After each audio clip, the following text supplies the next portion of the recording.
My name is Nadia Holt. I am 34 years old, and on the 14th of March, 5 years ago, I sat in a consultation room at St.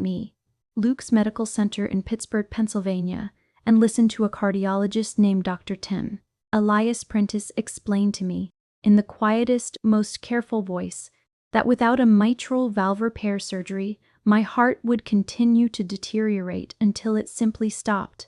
He said the surgery had a 92% success rate. He said the window was narrow. He said the total cost, after my partial insurance coverage, would come to $43,200. He slid a folder across the desk. I picked it up. My hands were steady. I remember thinking, as I sat in that clean beige room with the diplomas behind Dr. Prentice, and the diagram of a human heart on the wall to my left, that I had been in harder rooms than this. I had been in rooms where I was invisible. A hospital consultation room, at least, had the dignity of looking directly at me. What Dr. Prentice did not know, and what my family did not know, was that I had already made a decision in the parking lot of that hospital before I ever sat down.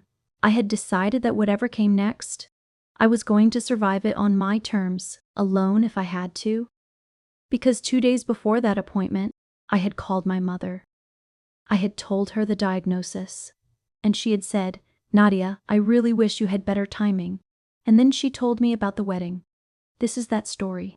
You need to understand who I came from before you can understand what I became. My parents, Ronald and Shirley Holt, are from Allentown, Pennsylvania. My father spent 31 years as a ship supervisor at a paper processing facility in the Lehigh Valley. My mother had not worked outside the home since the age of 26, a fact she mentioned regularly in a tone that suggested it was an accomplishment rather than a circumstance. They were not wealthy, but they were not poor either. Over 3 decades, my father had accumulated a retirement account that had, at its peak, sat just above $260,000. They owned their home on Crescent Mill Road outright. They drove practical cars. They had the kind of savings that accumulate when 2 people are careful for 4 decades. Not dramatic savings, just the quiet kind. I am the younger of 2 daughters. My sister, Candace Holt, is 4 years older than me. She is 38 now. From the moment she could form a complete sentence, Candace was the loudest presence in any room she entered. Not in the grating way, in the magnetic way. She had the kind of confidence that most people do not stop to examine too closely, and most people around her never did. She was vivacious. She was warm when she needed to be. She called home every Sunday evening without fail and sent birthday cards that always arrived on time, which sounds like a small thing, but in my family was treated as evidence of deep character. She showed up to every gathering with a bottle of wine and a story that made people lean in. And my parents responded to her the way flowers respond to particular light. They turned toward her automatically. It was not a choice they made consciously. It was simply what they had always done. I was quieter. I was the child who sat at the edge of Thanksgiving tables with a textbook in her lap while Candace held court. I was not rebellious. I was not difficult.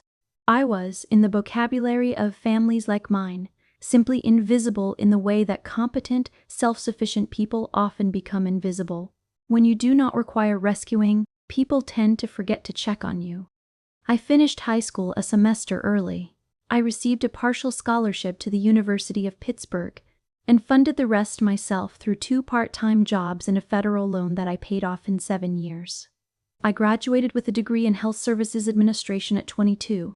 By 25, I was working as a compliance coordinator at a regional hospital network in Pittsburgh. By 29, I had been promoted twice and was managing a team of 11 people. I paid my taxes on time.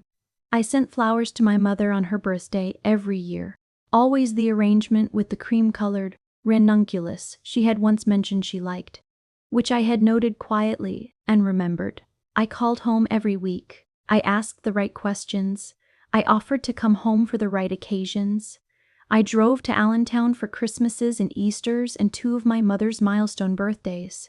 I sent cards for the small occasions too, the anniversaries, the neighborhood events my mother mentioned in passing. I did these things not because I was performing daughterhood, but because I was, in fact, a daughter who happened to be doing her part quietly enough that no one was certain it was happening. None of this was ever discussed at the dinner table the way Candace's life was discussed. I was the background assumption. I was the daughter who was fine. Here is a small and specific example of what I mean. In the spring of 6 years ago, I was promoted to Director of Compliance Operations. It was a meaningful promotion. It came with a 31% salary increase and a team that would expand under my management. I called home to share the news on the evening of the day I was offered the role. My mother picked up. I told her. She said, "That's wonderful, honey," in the same tone she used when I told her I had gotten a good parking spot near a restaurant.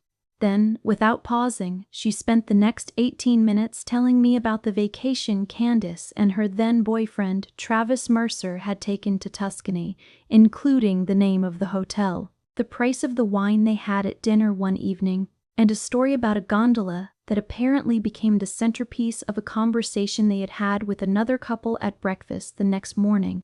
I stood in my kitchen in Pittsburgh holding the phone, watching the minutes cycle on my microwave clock. I did not interrupt. I said, and how beautiful. And that sounds like such a wonderful trip.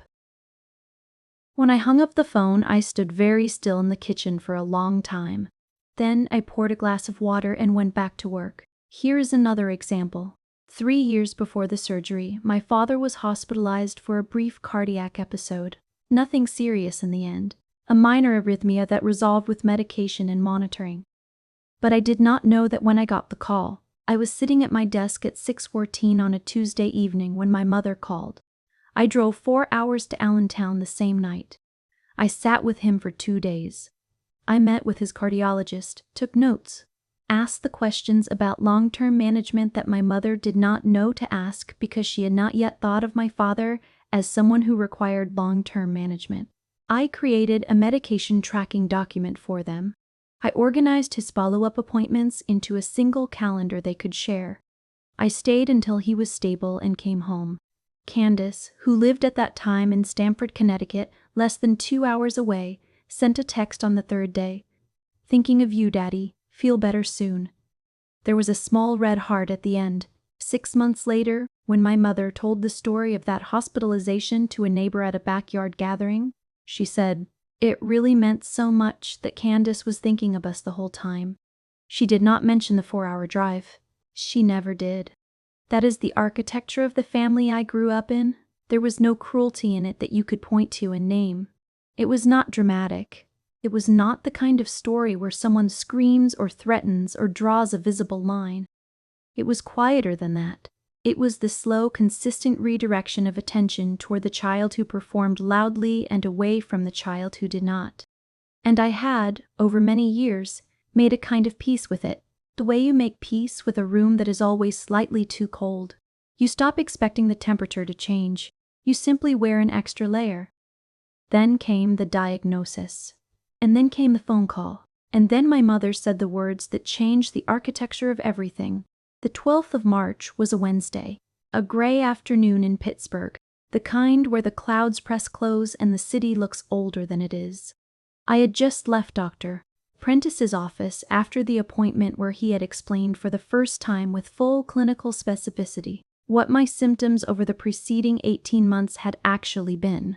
The fatigue I had attributed to overwork, the occasional shortness of breath I had been calling anxiety, the episodes of rapid, arrhythmic heartbeat that I had told myself were stress-related and had not, until 9 weeks earlier, told a doctor about.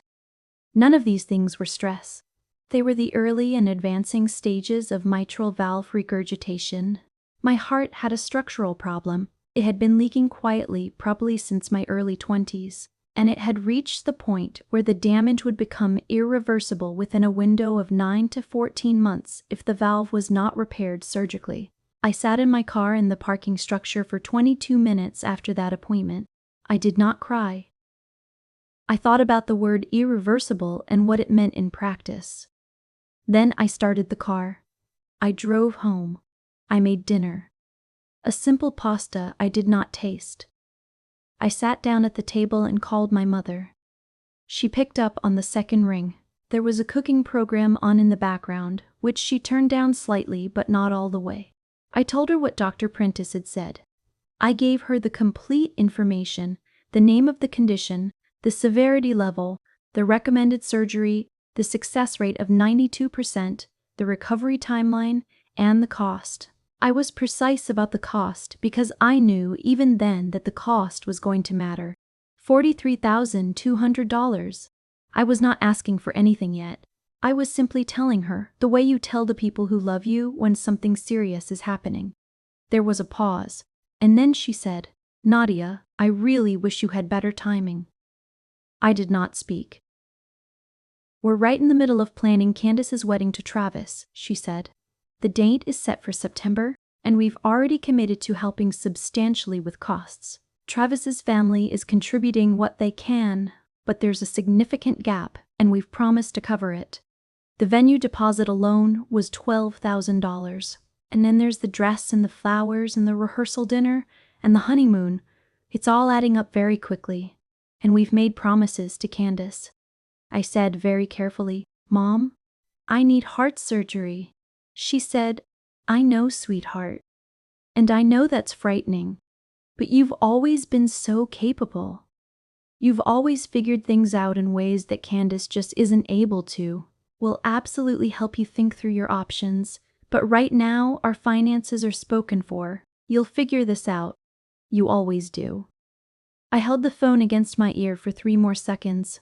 Then I said, "Okay," and I hung up. I did not call back that night. I did not pace the apartment or open a bottle of wine or call anyone in anger. I sat at my kitchen table and I opened the folder Dr. Prentice had given me and I read every page of it, slowly, once, and then again. And somewhere between the first reading and the second, something settled inside me. I would not call it acceptance. I would call it orientation. A compass finding north. I knew, with a clarity that surprised me with its steadiness, exactly what I was going to do and in what order I was going to do it. I opened my laptop. I typed the words, "Heart Surgery Financing Options, Pittsburgh, Pennsylvania," into the search bar. And I started building. I want to be very specific about the next 4 months because it is the specificity that made the difference. I did not spiral. I did not write long, wounded emails. I did not post anything on social media. I made a list. At the top of the list, I wrote one sentence: "Solve the surgery first, everything else after." And I executed against that sentence with the same methodical focus I brought to compliance audits. The first thing I did was call the hospital's financial counseling office on the morning of the 13th of March at 8:47. I spoke with a financial counselor named Gloria, who was patient and thorough and who treated me as an intelligent adult, which I appreciated more than I expected to. She walked me through every option available. There was a hospital charity care program I partially qualified for, which could reduce my out-of-pocket balance by approximately $6,000. There were 2 third-party medical financing companies she recommended, Care Credit and Prosper Healthcare Lending. There was the possibility of a structured payment plan with the hospital directly. None of these solved the problem entirely, but they reduced it. I wrote every number down in a notebook I bought specifically for this purpose, a plain blue notebook I labeled "Surgery" on the first page. The second thing I did was call my health insurance provider and request a formal review of my coverage determination. I'd been told that the surgery would be covered at 70% after deductible, leaving my 30% share as the $43,000 gap. I asked to speak with a supervisor and asked her to confirm whether all applicable billing codes had been applied correctly to the procedure and whether there was a formal appeals process for coverage determinations. There was. I filed the appeal on the 18th of March. I submitted it with a 14-page documentation packet that included my complete medical records from Dr. Prentice, a clinical necessity letter he wrote at my request, and a comparative coding analysis I had compiled using publicly available CMS billing guidelines, knowledge that was directly relevant to my compliance work, applied now to my own survival. The appeal review took 11 weeks. In the end, the insurance company agreed that one component of the surgical billing had been miscoded at the original coverage assessment and adjusted accordingly. My share dropped to $38,400. That was $4,800 I had not had 2 weeks before. I noted it in the blue notebook and moved to the next line. The third thing I did was examine my own finances with complete honesty. I had an emergency fund I had been building since age 26, disciplined and consistent, currently sitting at $14,300. I had a small investment account I had started at 28. I had a retirement account I could not liquidate without penalties that would eliminate the benefit. I calculated carefully what I could access without destroying the financial foundation I had spent a decade building. The number was $14,300. So, $14,300 from savings, $6,000 from the hospital charity program, $4,800 from the insurance adjustment. That was $25,100. I still needed $13,300 more. I applied for a medical loan through Prosper Healthcare Lending on the 21st of March. I was approved within 4 days for $13,300 at an interest rate of 9.4% over 48 months, which added a total of $2,600 in interest to the cost. I accepted those terms without drama. I knew what I was accepting. I signed the loan documents on the 27th of March.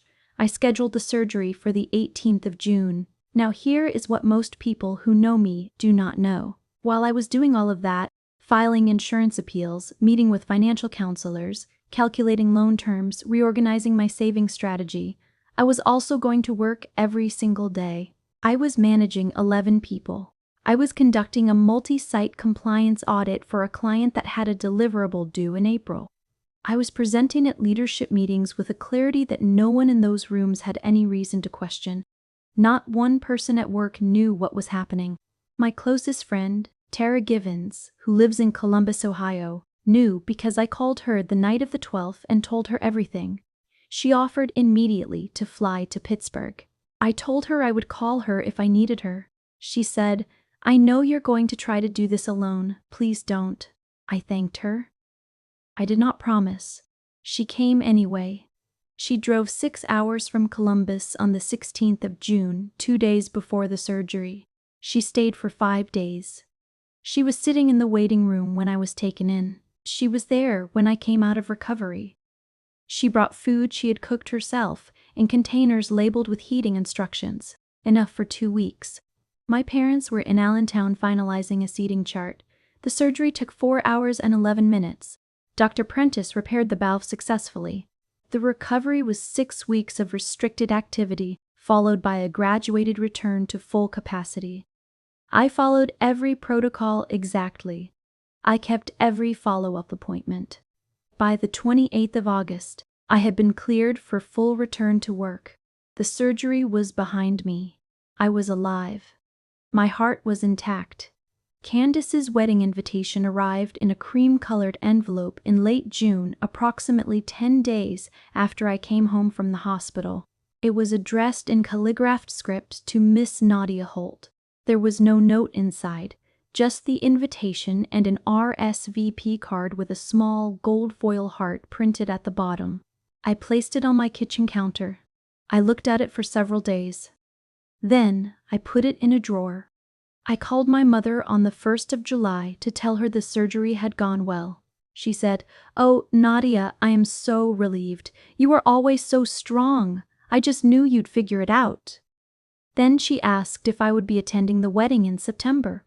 I said I would think about it. She said, "It would really mean so much to Candace if you were there." Notice what was not said in that conversation. There was no, "How much did it end up costing?" There was no, "I feel terrible that we couldn't help." There was no, "Should I come and stay with you?"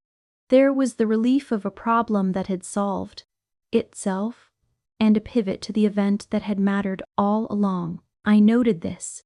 I filed it where I file everything, accurately and without embellishment. I did not attend the wedding. I told my mother I was still recovering. I was not lying. I was recovering from something, just not what she thought. If you are still watching this, I want to pause and ask you something directly. Have you ever been the capable one? The one they send their thoughts and prayers to but don't actually show up for? Because everyone has quietly agreed that you'll be fine? If that is you, drop the word capable in the comments right now. Because there are people watching this who need to know they are not the only ones sitting in that particular kind of silence. Subscribe if you haven't, because what comes next is the part that took 4 years to build. I had been thinking about what I was going to build for a long time. Years, honestly. But the surgery made it urgent in a way it had not been before. Because when you spend 4 months solving a crisis of that magnitude entirely alone, researching, appealing, calculating, financing, recovering, returning, something fundamental shifts. The fear that had organized so much of my interior life, the fear of their disapproval, of being cut off, of being told I was not the daughter they had wanted, dissolved. Not because of bitterness, because of evidence. I had survived the worst thing I could imagine, the most vulnerable I could be, and their absence had not destroyed me, which meant their absence had never had the power I had given it. What was left when the fear dissolved was an extraordinary amount of energy. I had a colleague named Priya Mehta, a senior compliance analyst on my team, brilliant and methodical and deeply frustrated by working inside someone else's structure. For 4 years, over lunch and after-work walks along the Allegheny, we had talked about the gap in the market for boutique healthcare compliance consulting for smaller regional hospital systems. The ones too small to be priority clients for the major firms, but too complex to manage compliance internally without specialized expertise. We had talked about it the way people talk about dreams that exist just outside of practical reach. We had not, until the fall after my surgery, talked about it seriously. On the 15th of September, I called Priya and said, "I think it is time to actually do this." She said, "How serious are you right now?" I said, "Come over on Saturday. Bring your laptop and your coffee." She came on the 17th of September. We sat at my kitchen table for 7 hours. We built a preliminary business plan that covered our service offerings, our target market, our pricing model, our startup cost estimates, and a 12-month client acquisition strategy. By 9:17 that evening, we had a document that was 42 pages long. I printed it. I put it in a folder. I labeled the folder with one word, after. Because there were things that still needed to happen before the next chapter could begin. But I knew where that next chapter was going. On the 22nd of September, Candace married Travis Mercer at the Hawthorne Estate in Lancaster, Pennsylvania, in a ceremony that was later described by a local wedding blog as one of the most beautifully executed receptions of that season. My parents contributed $67,000 to fund it. I know the precise number because Candace mentioned it in a Facebook post that following October, a long and effusive post thanking everyone who had made her dream day possible. She named the florist. She named the caterer. She named her wedding planner by name and with a heart emoji. She named Travis's parents. She named my mother and father, who she said had given everything to make it perfect. I read this post on a Tuesday morning before work. I did not comment. I did not react. I put my phone face down on my desk and opened the client file I had been reviewing before I saw it. Priya and I incorporated Holt Meta Compliance Solutions LLC in the state of Pennsylvania on the 11th of November. We retained an attorney named David Kaufman, who specialized in healthcare business formation, to structure the entity correctly from the beginning. The legal work cost $3,700. We split it evenly. I paid my half from savings I had spent the preceding months carefully rebuilding. David spent a full morning walking us through the operating agreement, the member rights, the decision-making structure. He asked several times whether we were certain, the way careful lawyers do when they want to be sure you understand what you are signing. We were certain. I signed my name with the steadiness I recognized from signing the surgery financing documents. The same handwriting, the same deliberate pressure, but an entirely different kind of document. That one had been about survival. This one was about something beyond it. We spent 3 months building before we approached a single client. We developed 4 core service packages, a full compliance program audit, a policy and procedure development suite, an ongoing compliance monitoring retainer, and a staff training and education package tailored to smaller institutions without internal compliance educators. We built the templates from scratch, drawing on our combined 17 years of industry experience. We created client-facing documentation that was professional enough to compete with larger firms but specific enough to signal that we were not a large firm with a standardized playbook. The specificity was the point. The large firms offered comprehensive but generic. We offered comprehensive and particular. There is a real difference, and the hospital systems we were targeting knew it. We created a simple, clean website that said exactly what we did and for whom we did it. We did not oversell. We did not claim credentials we did not have. We wrote 2 case studies based on real work we had done in our previous roles, anonymized carefully and framed as illustrative hypotheticals. We had David review those for any liability concerns. He cleared them with 2 minor edits. We published the website on the 4th of January, 13 months after the surgery. We sent cold outreach in the form of a brief, direct letter, not an email, a physical letter on letterhead, to the compliance officers of 12 regional hospital systems. We had identified those 12 institutions through publicly available Joint Commission accreditation records and state health department databases, looking specifically for systems in the 150 to 400 bed range that had had compliance-related citations or audit findings in the preceding 3 years. That targeting was intentional. We were not pitching organizations that had no known compliance challenges. We were identifying organizations that had documented evidence they needed what we offered. Of those 12 letters, 4 recipients responded. Of those 4, 2 agreed to initial consultations. Of those 2, 1 became our first client. Our first client was a hospital system in Morgantown, West Virginia, with 220 beds. The engagement was a 6-month compliance audit and policy review, contracted at $44,500. We signed that contract on the 3rd of January, 19 months after my surgery. I remember looking at the number on the signature page before I signed. $44,500. $300 more than my surgery had cost. $300 more than my parents had decided was too much to contribute when my heart was leaking. I did not say that out loud to anyone. I wrote it in my personal journal that night. Just the number. And next to it, 1 period. We both kept our full-time positions through the first year of the business. We worked on Holt Meta in every available hour, before dawn, at lunch, after 8 in the evening, on weekends, on holidays. We did not rush. We did not take on clients we could not serve well. We did not spend money we did not have. By the end of the first full year of operation, we had 4 active clients, an annual revenue of $112,000. By the second year, 7 clients, $238,000 in revenue.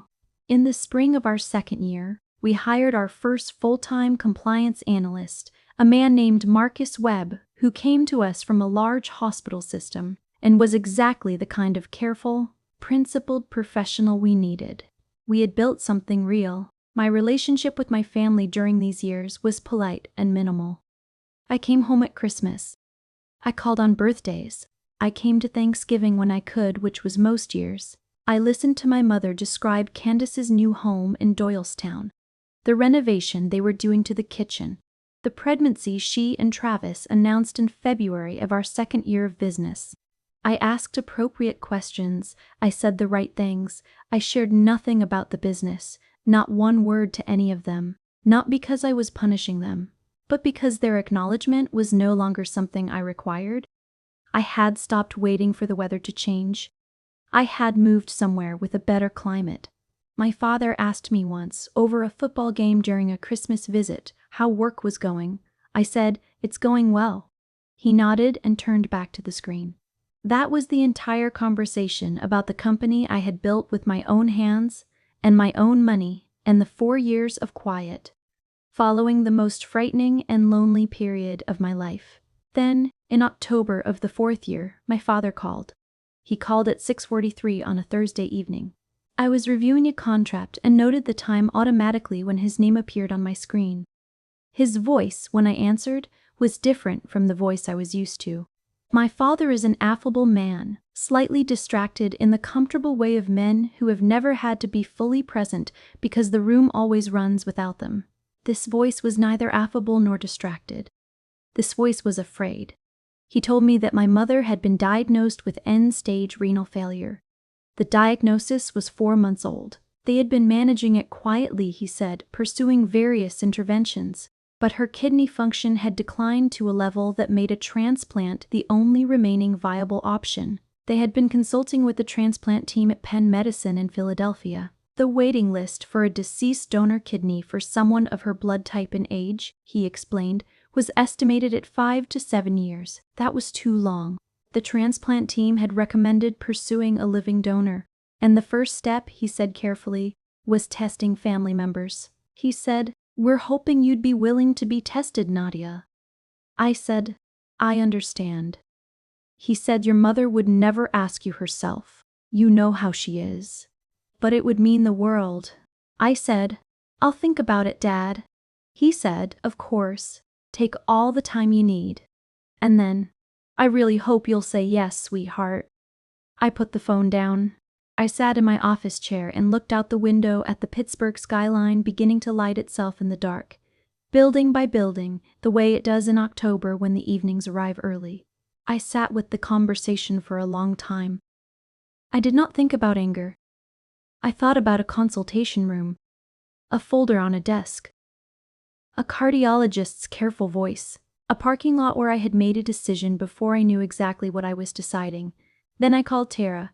The conversation took 47 minutes. I said things I had not said aloud to anyone, about the surgery, about the wedding, about the 4 years of building in silence, about what it meant to be asked now for something this significant by people who had not been able to give me something much smaller. Tara listened the whole time. At the end, she said, "What are you going to do?" I said, "I'm going to do the right thing. I just need to understand clearly what the right thing is." She said, "You already know." She was right. I consulted with 2 attorneys over the following 3 weeks. David Kaufman, my business attorney, helped me think through the structure of what I was facing and my rights within it. A woman named Catherine Bray, who specialized in medical ethics and patient rights, spent 90 minutes with me laying out with precision what I was and was not legally or medically obligated to do, and what questions I was fully within my rights to ask before making any decision. I also, on a quiet Wednesday morning, called Dr. Prentice's office and scheduled an appointment. Not because I had a cardiac concern, because I needed to sit in that room again. I needed to know whether it still frightened me the way it had 5 years ago. It did not. I sat across from him and told him briefly what was happening and why I was there. He listened without expression. He confirmed that my valve repair had held and my heart was functioning normally. I thanked him and shook his hand. I drove home. I made my decision. I flew to Allentown on the 14th of November. My father picked me up at the airport.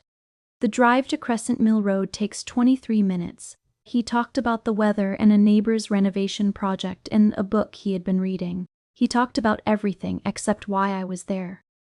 I led him. We arrived at the house. My mother was in the living room. She was smaller than I remembered. The grayish undertone in her skin was something I had not seen before. She stood when I came in and hugged me more tightly than she usually does, which was still not very tight. We sat down. Candace arrived 20 minutes later with Travis and their daughter Lily, who was 2 years old and had her mother's hair and Travis's serious gray eyes. Candace came in with the energy she always carries, filling the room immediately, greeting me with, "Nadia, you look incredible," and then pivoting straight to Lily, who had located the family dog and required immediate supervision. I watched all of it happen the way I watch most things now, accurately, and without the expectation that it will be different than it is. My mother finally said, "Nadia, I know Dad told you why we asked everyone to be here today." I said, "He did." She said, "I want you to know I understand what a big thing this is to ask. And I understand if the answer is no. The doctors believe you have the best chance of being a compatible match based on blood type. But this is your decision and only yours." I said, "I know," Candace said, from across the room with Lily in her arms. "We're all so grateful you came all this way, Nadia. We know how busy you always are." There it was. That word. Busy. as if the distance between us in recent years had been a matter of scheduling. My father said, "Will you be tested, sweetheart?" I looked at each of them in turn. My mother, diminished and afraid. My father, holding his hands together the way he does when he cannot show what he is feeling. Candace, whose expression was the practiced arrangement of a woman performing concern in a room that had always naturally revolved around her. And Lily, who knew nothing except that the dog was warm and the floor was interesting. I said, "I will, but first I need to say something." The room became very still in the way rooms do when everyone suddenly understands that what is coming has been building for a long time. I did not raise my voice. I had decided weeks before that I would not, and I did not need to. I spoke the way Dr. Prentice had spoken to me in that consultation room 5 years ago, clearly, specifically, and without drama. I said, 5 years ago this March, I was told I needed open heart surgery. The out-of-pocket cost after insurance was $43,200. I called you, Mom, the night I got that diagnosis. I told you exactly what the doctor said.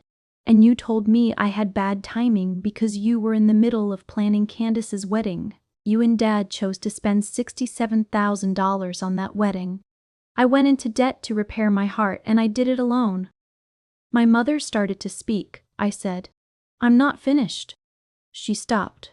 I said, "I'm not telling you this because I want you to feel guilty. I'm not asking for an apology that undoes it.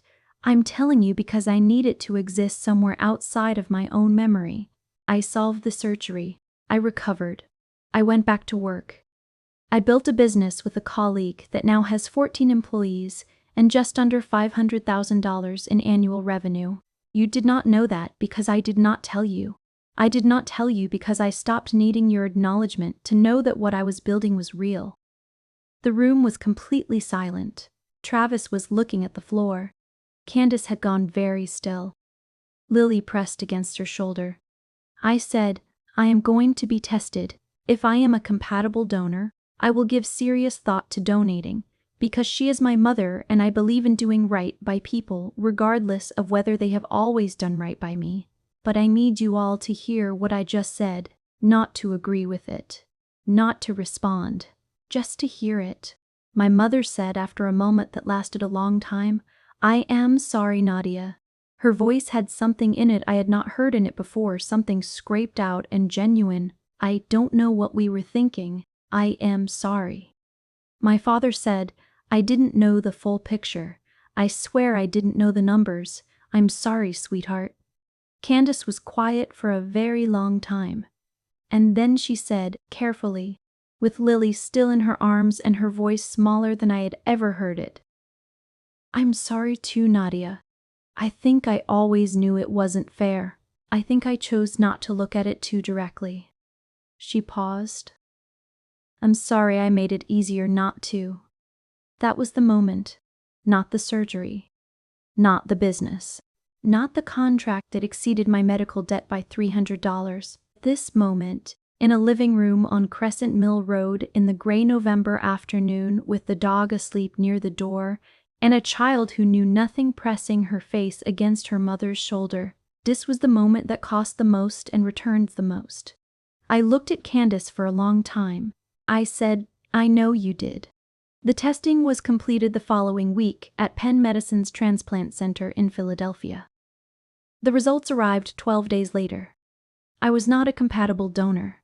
The blood type alignment was there, but the cross-match testing revealed immunological incompatibilities that the transplant team said made living donation inadvisable and potentially harmful. The coordinator was thorough and kind. I sat with my mother while she explained it. I held my mother's hand. She cried quietly. I did not. What followed was slower than a story wants to be. Penn Medicine enrolled my mother in their paired kidney exchange program, which matches incompatible donor-recipient pairs with compatible pairs from other cases, creating a chain of donation that allows everyone to benefit even when direct donation is not possible. 8 months after that living room conversation, through that program, my mother received a kidney from a matched donor in the exchange. The surgery was performed on a Wednesday morning in July. It took 6 hours and 20 minutes. The transplant team at Penn Medicine was excellent. The kidney functioned immediately, which the surgeon told us was a positive and meaningful sign. She was in the hospital for 8 days. She came home to Crescent Mill Road with a 3-month recovery plan and a medication schedule that I helped my father convert into a simple daily tracking system, the same kind I had made for him years earlier after his cardiac episode. The kind my mother had not attributed to me at the time. I was there for 3 days after the surgery. I brought food I had prepared before driving down, labeled containers in the refrigerator organized by day. I sat with my father in the surgical waiting room during the procedure. The two of us quiet mostly, occasionally trading small observations about the room or the weather outside the window. The way people sit together when they have run out of language that feels adequate to what is happening and have not yet found their way to the kind of silence that is its own communication. When the surgeon came out and told us she was stable and the kidney was functioning, my father put his face in his hands for a moment. I put my hand on his back. I did not say anything. There was nothing that needed saying. I drove home on the 3rd day. I went back to work. Hold Meta was in its 5th year and we had just signed our largest contract to date, a 2-year compliance program overhaul with a regional health system in Ohio that had 270 beds across 3 campuses. The contract value was $183,000. Marcus Webb was managing the day-to-day on 2 of our existing accounts. We were interviewing for a second full-time analyst. The company had a momentum that did not require my constant attention every minute of every day, which is what good building produces eventually. Systems that run, teams that know what they are doing, the freedom that comes from having built something that does not depend entirely on you to function. I have spent a great deal of time in the months since thinking about what to call what I carry now. It is not forgiveness in the clean, complete sense that the word often implies. It is something more like clear-eyed acceptance. I see my parents now without the distortion of either hope or resentment. They are people who loved imperfectly, who gave more readily to the child who demanded more because demanding was Candace's language, and they had only ever learned to speak that one. They did not intend cruelty. But intention and impact are not the same thing, and I am no longer interested in collapsing the distance between them for the sake of anyone's comfort. Candace and I have spoken more honestly in the months since that November afternoon than we have in 34 years of being sisters.